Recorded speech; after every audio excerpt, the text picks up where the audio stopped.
my confidence. It dipped talaga. Kasi parang I grew up being very confident of myself. Eh yun, parang gusto ko na magtago. Pag minsan ayoko kumausap ng tao.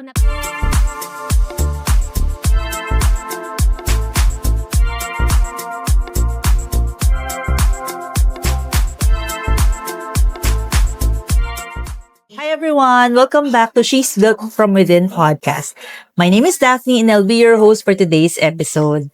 So, ang guest natin ngayon is isa na naman pong shotgun, emergency at biglaan na episode dahil we're in the same event right now with Faith AI. So, I just met this wonderful lady. She actually had a problem. She has sensitive skin and lahat na ng derma na puntahan niya, lahat na ng pwedeng solution tinry niya. But, she realized she needed to find a way for herself. Siya na ang gumawa ng sarili niyang solusyon. So, please help me welcome the founder of Glow Keeper, Miss Jet Aspren. Yay! Welcome to the show! Thank you so much, Miss Daphne, for having me here. Of course! So, kanina nandun ka lang sa booth nyo, you're sharing with me your story. And then, I just told you, hindi ko nga tinanong eh. Sabi ko, mag-guess ka mamaya. Thank you for saying yes. Of course. It's my Andali pleasure. ka usap. Yes. So, bilis tayong kausap. Okay, Jen, because you gave me an idea of what was your struggle with your skin. Can you share more about it and what really happened? What transformation happened? Okay, sige. So, when I started working, kasi 'di ba, syempre nung college pa lang tayo, medyo limited lang yung budget natin, 'di ba? Yeah. Kaya controlled kung ano yung kaya nating bilhin. So, at the time when I started working, of course, nagkaroon na ako ng sarili kong pera, ganyan. And bata pa lang ako, medyo maarte na talaga ako. Mahilig na ako bumili ng kung ano-ano. So, nandun na ako sa mga siguro mga mid-20s, ganyan. Napansin ko, parang hindi na same yung skin ko. Ano na siya, parang flared up siya, parang lagi akong may pimples, di ako nawala. Yung forehead ko, no space na for new comedones. Ganyan talaga. Ganun kadaming Ganun siya kadami. pimples. Okay. And then, na-find out ko na kaya pala naging ganun kasi ang dami kong products na binibili. So, lahat ng sweldo ko, Doon na pupunta. binibili ko ng beauty products kasi parang sobrang naniniwala ako doon sa mga marketing claims. And kapag nakita ko yung product, yung packaging, ganyan, maganda, buy ko agad, ganyan. So, I found out na kapag may sensitive skin ka pala, hindi pala pwede yun.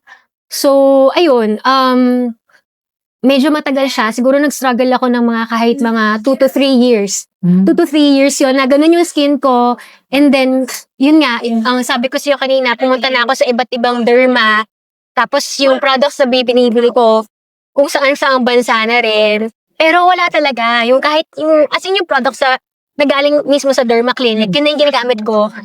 Nire-recommend talaga ng mga derm. Pero, ewan ko, bakit hindi siya gumagaling. Sobrang frustrated ko. Tapos yun nga, na-depress ako. Tapos sabi ko, nag-pray talaga ako kay God.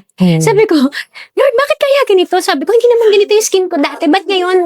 Kasi, it matters because your confidence will get affected na because of your skin, diba? Kasi, it's the biggest organ in your body. So, ako, sabi ko, sige, aaralin ko na lang. Sabi ko ganyan. So, inaral ko yung mga types of skin, yung mga ingredients. So, yun nga, doon ko na-find out na I have sensitive skin pala. And then, kung ano yung mga ingredients na for sensitive skin and not for sensitive skin. So, after that, yung mga kasama ko sa work, sabi nila, Jet, anong ginagawa mo? Ang ganda na ng skin mo, ganun. Wala, inaral ko kasi ganyan, blah, blah, blah. Tapos parang sabi niya, gumawa ka ng vlog. Sabi niya, kasi ang dami mong matutulungan, ganun. Yeah. So, gumawa ako ng vlog. And then, dumating din yung time na, dahil nga nakita nila yung difference sa akin, lahat ng ginagamit kong product, ginamit na rin nila. Tapos parang ako, sabi ko, naisip ko at the back of my mind, sabi ko, gawa na lang yata ako ng sarili ko eh. Pero at that time kasi, hindi pa ako masyadong confident. Kasi nga parang wala naman akong background about business and all eh. Pero there came a time na sabi ko, ay gusto kong mag-further studies, mag-MBA ako. So dun sa class ko, parang meron kaming project noon na parang make a hiring pitch for your company or for your future company, ganyan. So sabi ko, ay, gusto kong future company, skincare. Sabi ko kasi yun talaga yung passion ko. And dun ako may experience na pwede kong i-share talaga. So sabi ko, sige, gawa akong hiring pitch. So unang-una, sabi ko, Gleam. Gleam yung name ng company. Okay. Hindi siya Glow Keeper. So, Gleam Skin, sabi ko. Okay. Tapos, nung finally ready na ako, sabi ko parang kaya ko naman pala. Kasi yung ano kong yun, yung video na ginawa ko, yung hiring pitch na ginawa ko, na-recognize siya sa school. Nice. So actually, nag-MBA kasi ako sa US. Mm-mm. So na-recognize siya doon and then pinalabas pa siya. Wow. Oo, kaya sabi ko, shucks, parang kaya ko. Sabi kong ganyan. Tapos sabi ko, sige, gagawa na ako ng sarili kong product, blah, blah, blah. So nag-research ako. Tapos hinanap ko yung Gleam. Sabi ko, shucks, ang dami na palang may Gleam. Mm. So, ilang days yun, sabi ko, Lord, tulungan mo nga ako, ano bang magandang name, ganyan. And then, finally, naisip ko, Glow Keeper. So, you can keep that glow. Wow. Oy, ang ganda nun Oo, yun Oo. talaga. Kasi I want the Filipino people, most especially, to have access to high-quality skincare. Because, from what I experienced myself, syempre, nung bago yun, oo, may pera ako, pero hindi pa ganun kalaki yung sweldo ko at that time. So, parang, lahat na lang ng pera ko, shucks, pang-check up ko to sa derma, pambibili ko to ng product, ang mahal-mahal. Ganon yung parang gusto ko, yung Filipinos na parang maging accessible lang siya sa lahat. Na meron silang access to high-quality skincare kung meron silang sensitive skin. Kasi parang ultimately, parang that's my mission. I want to help people. I guess that's what God also wants me to share to people.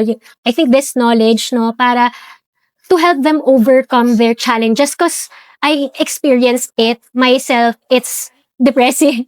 So I don't want people to go through the same thing and wala silang maasahang product na at saka ginawa ko rin to kasi from my experience, diba, na ay, try ko tong brand na to. Ay, try ko tong brand. Ay, gusto ko na I think kapag pag sikat na yung Glow Keeper, for example, yung mindset na ng mga Pinoy, na sige, itry ko to, sige, itry ko. Pero once nag-breakout sila, ay, balik ako kay Glow Keeper. Kasi alam ko, pag ginamit ko siya, gagaling yung face ko. So, nice. yeah, parang, Magandang mission din yun. And Yes. it took you years and Yes, it several took years. heartaches and correct. pera just to arrive to that situation na good thing you had the resource, you had the experience. Kumbaga lahat na nangyari sa in the past, it prepared you for this. Correct. And not only that, actually marami kasi akong pinaniniwalaan. So, kasi parang, di ba, ma'am, nakwento ko sa'yo kanina na parang medyo na-frustrate ako kasi bakit sa Pinoy kailangan sabihin nila maganda ka lang pag maputi ka, di ba? Yes, nako. So, that's what I wanted to change. Kaya if you will notice, in my products, hindi sila whitening. Kumbaga, nourishing sila, hydrating, lahat ng benefits na good for your skin, pero hindi siya whitening kasi I want people to accept themselves for who they really are. Totoo. Parang love the skin that you got from God, di ba? Parang, just love yourself for who you are kasi maganda ka naman kung paano ka ginawa. Tsaka, bakit ganon? Pag maputi ka, maganda ka. Not naman sa pero, para sa akin kasi as a Filipino, maganda kasi yung skin din ng morena. Yeah. It's what makes us unique. And being unique makes us beautiful for me, ha? Yes. Yes, kasi sabi nga, may line nga na sinabi why are you trying so hard to fit in when you're going to stand out?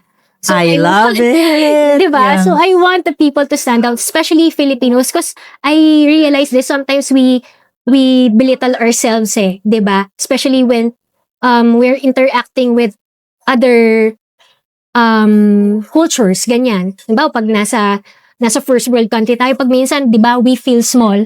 Pero ayoko kasi ng ganon. Gusto ko, proud tayo for what we truly are, for what we can do. Kasi I myself, nag-aral ako doon, alam mo yun, masasabi ko na hindi naman tayo nahuhuli. Totoo yan. If kung mas magaling pa tayo Agree. 100%. Di ba? Kaya yun yung ipaglaban natin. Totoo. Parang, yun yung parang mission ko for Glow Keeper na you can achieve your goals while keeping that glow at the same time. Galing. Yeah. Well, thank you for sharing. Just to share na lang din, yung mission kasi ng She's Built From Within. We've been in the podcasting space for 7 years. We've been producing international podcasts. That's why I decided to become my own podcast show. Oh. Dahil I realized that we need to have at least one person, one Filipina, voice out their thoughts, their expertise, and to share to the world na we are so great at what Yes, we that's do. true. That's We true. are the best in class. Correct. We have the best talents. We have the most hardworking people. Yes, But yes. we feel that we're little, we're smaller than everyone else. But in fact, ito pinoproduce namin mga podcast for other countries. Sobrang saya nila. Until now, client pa rin namin because they know we are so good. Yes. Gone are the days. Yeah, na second class tayo. Yes. And It's time for us to shine. Yeah, and naintindihan ko yung sa morena kasi nung bata ako, sobrang morena ko rin. I did not use mga whitening. Hindi ako naniwala doon. From the get-go, gusto ko ipaglaban ng Filipina beauty. Yes. Hindi ko talaga naisip magpag-glow. Yung magpaputi-puti, tuturok-turok bleach.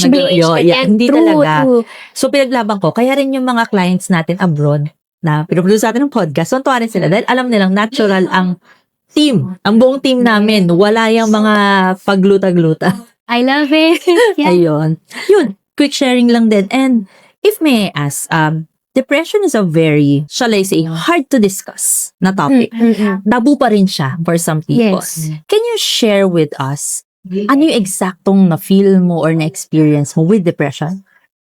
Yung first and foremost, my confidence.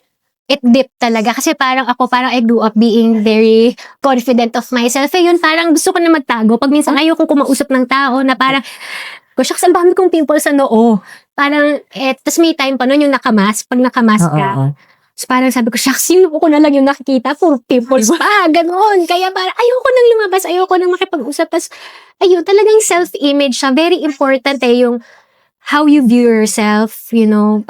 Kaya parang, iba talaga yung, di ba lagi nga nila sinasabi, confidence is key. Yeah. Kasi if you're confident, then you can do anything you want to do. So alam ko naman tayo mga Pinoy, matayog yung pangarap natin, di ba? So syempre, kailangan nating abutin yun with confidence. True. Amen. Amen. Yes. So if you're thinking that you don't have the capability, nagdidip na yung confidence mo because of your skin, Yes. then might as well consider trying out their products, di ba? Yes, because Yeah. high quality ingredients at an accessible price for the Philippines. Yeah, maganda yung mission mo din na maging accessible siya.